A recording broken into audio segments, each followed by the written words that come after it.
तुम्हाला माहिती आहे का? आता हे लिंबू पाण्याचं ना असं असतं, ज्याला सूट झालं त्याला झालं, नाहीतर ज्यांना नाही सूट झालं त्यांचे सांधे दुख, हे दुख, ते दुख असं होतं. आणि रोज सकाळी उठून लिंबू पाणी प्यायचंय, मग चहा कधी, असा गोंधळ होतो. मग म्हटलं आता करावं काय? व्हिटॅमिन सी बॉडीमध्ये तर रोजच्या रोज जायलाच पाहिजे.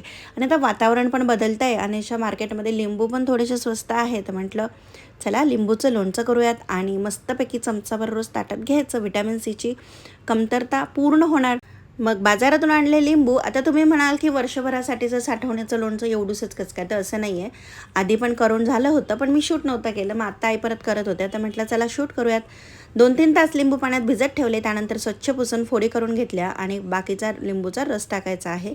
त्यानंतर त्यामध्ये चवीनुसार मीठ, लाल तिखट आणि थोडीशी जिरा पावडर आणि गूळ टाकायचा आहे चवीनुसार. कितपत तुम्हाला आंबट गोड पाहिजे त्यानुसार. बस. आणि हे मस्तपैकी जो नॅचरल आपला सनलाईट असतो त्यामध्ये ठेवायचा आहे रुमाल बांधून. लोणचं तयार होतं.